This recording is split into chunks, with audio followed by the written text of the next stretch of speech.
So today's episode was recorded a few weeks ago, and a lot of stuff has happened in the last 7 days. President Trump had an assassination attempt. People were killed there. Literally minutes ago, Joe Biden has dropped out of the presidential race. So our new ticket is going to be Kamala Harris. And I'm not 100% sure who's going to be the literally minutes ago that just happened. All of these things sort of coalesced in me realizing that this episode, although it's very appropriate, it doesn't take that into account. So the whole episode is, how to pick a president and what are the important things that you should be looking for. I think it's some great stuff, and I think that you're going to enjoy it. And, so I just wanted to film something acknowledging that ahead of time so that you have a little bit of context, for the episode. There you go. Have a great one. Have fun with this episode. It was a lot of fun to film, and appreciate you. So here you go. Coleman Nation. Let's go. So you've been tasked with interviewing for the most important job on the planet, and that is the job of President of the United States. What are some of the factors that you should be thinking about? What are some of the questions that you should be asking? What are some of the perspectives that you should be looking at? And we're going to go through all of these and more. This is not going to be a political, discussion in any way, shape, or form, but just asking the questions about what you should be asking on today's episode of the Coleman Nation. Thanks a lot. Let's get started.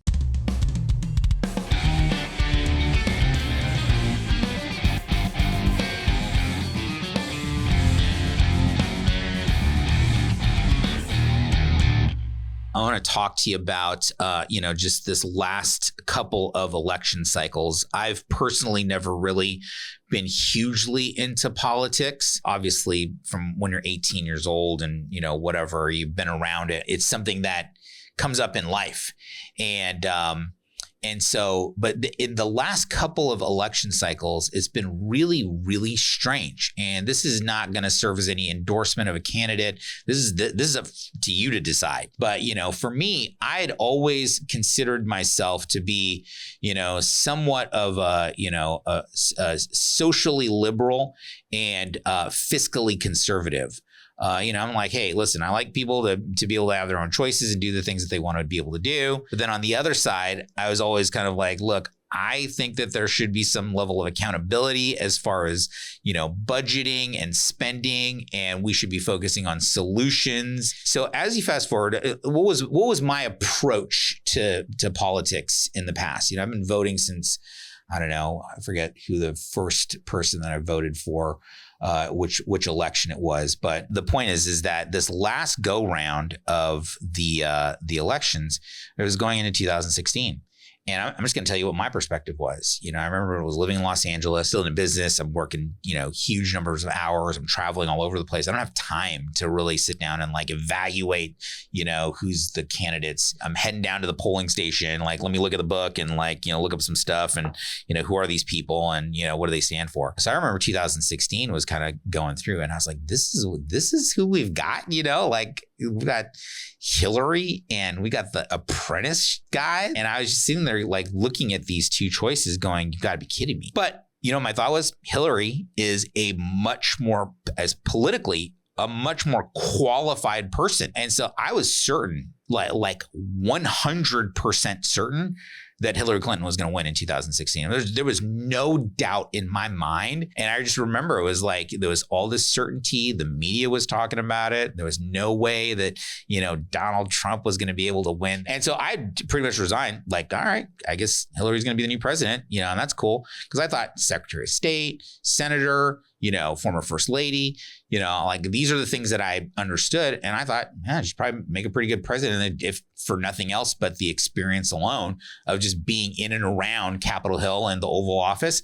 I was like, she'd probably do an okay job. And just like everyone else, I was absolutely shocked. This is pretty crazy. I'm sitting there going wait, so now we've got this television guy, we got the you're fired guy is now our president.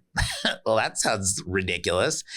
And so again, I don't know anything about Donald Trump, not one thing. I mean, again, you got to look at the level of education and understanding and frankly exposure as far as politics is concerned, very little, And so I think that most people are like this. They don't care what's going on in their day-to-day lives. And it's only these little tiny moments of concentrated access, that we have of like, oh, data dump, here's everything that you need to know. Okay, go make a decision at the polling place, right? This was my exposure. I had no idea what was going on. I was like, oh my gosh, he embarrassed us in front of Japan again. That's totally horrible. And I was just mortified at every turn, the things that I was seeing on the media about, all of these, the different things. But there was a couple of things that really impressed me, and one of which was the fact that he was going to meet with Kim Jong-un or whatever in North Korea. I was like, whoa, what? Are you freaking serious? Like, that would be like, that is, that's some brass cojones type of stuff, to go into North Korea, and I was like, well, I don't know. That seems like a pretty big deal. And I think it's a bigger deal than what people are leading to believe. But I was like, okay, whatever. One incident. Okay, that's fine. As we get closer, I started looking at, okay, well, going to this next election, what are some of the questions that I have in 2020? And like literally all the way up until I think about a month before the election, I was like, I don't really care. I think that, neither one of these candidates seems to be that good at all. So this just kind of led me to think, like how many people are in the same boat as me? They don't know, well, what are some of the questions that we should be asking? And so this is really not a narrative on, Biden or Trump. I have a feeling that most of the people that are noodling around on social media have already made up their minds. But I think that there's sort of a cross-section, a wider cross-section, sort of a bell curve that I fell into. And I was like, well, what are the questions that I should be asking, in relationship to, whoever's going to be the next president? And if I were interviewing someone for the job, okay, well, what are some of the things that, that resonate with me as a voter? What can I relate to? Like what can I relate to in relationship to this person? Let's delve into it right now and sort of ask, some of these questions. Well, first of all, the pandemic really changed a lot of the ways that I was looking at stuff too. The pandemic comes along and now we've got all this time on our hands. I started to just like ask some of these questions. And again, going into this election cycle, these are some of the questions that you should be asking. I think that there's a lot of facets about this upcoming election that are really, really important and that you should be asking a lot of questions before you cast that vote. The first question that I would ask is, how is the person's communication? How well do they convey an idea? And why is this important? Because if I have someone who is, working for me, let's say in a company or, when I was running advertising or any of that kind of stuff, can they take an idea or a concept and convey it to me? And I think that the level of communication, of their ability to do so, I think that that is, one of the most important things. The second thing, is, and this is going to be somewhat controversial because I think that some people are going to be like, you should absolutely not be looking at this as a factor. And other people are like, yeah, that's definitely a factor. And that is family life. I want someone that is going to, resonate with what my values are as having a family. And that really changes your perspective. You start really looking at like, okay, well, what kind of world do I want, to leave for my child? But I think that that is definitely one of the things that you should be looking at is, okay, well, what is, just the relationship with their kids, the relationship with their own parents, the relationship, with their spouse and all of those types of things. The next thing is track record.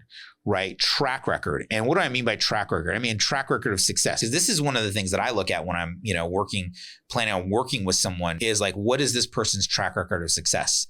What have they done in the past? And is it something that they can repeat in the future? Number 4 is demeanor and attitude. Do they have a can-do attitude? I actually did another episode on this on recruitment and, and the things that you're looking for. But I think that demeanor and attitude is really, really important. Number 5 is first impressions. what is your first impression of, whoever your candidate is? And by the way, you may be like, to me, if you were to ask me first impressions, like who gives me the best first impression, I would actually probably say, that one of the people that I really like is RFK Jr., his presence, the way that he composes himself. Now this is not an endorsement of RFK Jr. in any way, shape, or form, but I'm just telling you about first impressions. I thought his first impression was really, really good. Number 6, likability, and this is just something out of the gate is like, is this person relatively likable, and by the way, this is removing any bias or prejudgment or anything like that. You just go, man, is this person relatively likable or not? Number 7 is persistence, right? Is persistence. How good is a candidate at getting the things done that they say that they're going to get done? Number 8 is, are they trustworthy? Now, this one is something that you're going to learn over time. I was actually talking to one of my business partners today, and he was like, yeah, we want to start building greater relationships with the people that, we have an opportunity to work with, because that is really going to let them know like, hey, we're here for you and we want to earn your trust. And again, that's removing all bias and rumor. Number 9. Okay. Number 9 is values. Are these values that resonate with me? Whether it's education, whether it's, some of the cultural issues that are out there, like what are the things that you consider to be important? And the last one, number 10, is this someone that I can relate to? Is this someone that, stands for the things that, like I said, values that I stand for, but more so, is it someone that I can relate to? There's a lot of, folks, that would go on either side, Trump or Biden's like, oh man, I feel like I can relate to this person way more so than I can to another person. If I think that if you were to rate, just sort of like, who wins right down the column, like, okay, this person, has 7 of the points and this person has 3, or if you're going to rank them, scores, 1 to 10 and just kind of add up the scores, you would be able to just go, okay, good. This is how objectively I would evaluate who I think would be the best candidate for president. And, I'm not trying to push you or lean you in any direction or anything like that, but I think that these would be, some good things to consider. I mean, here's the deal. I'd like to see the comments. I think that is going to be a pretty fiery comment section as far as that's concerned of, well, you didn't talk about this and you didn't talk about this and this one, I think you're wrong about that. I'm totally cool with that, because you know what I'm going to do? I'm going to go through them and I'm going to learn, because we've got a bunch of months and we've got a bunch of things that are going on. In fact, there's some talk right now because the debate just ended that there may be a switcheroo, right before the election as far as who's going to be one of the candidates, so I'm like, okay, well, like I'm going to run whoever that is through this same sort of, decision matrix that I put together here and probably some other stuff, but I'm always willing to be able to, change my mind and reevaluate based on new information. And if you feel like you have that, throw that in the comments below, because I'm really excited to be able to hear that. So anyways, thanks again for tuning in. I hope that this has been of some value to you, and maybe, I've hit some of the marks and, maybe I've missed some of the marks, again, put it in the comments and let me know.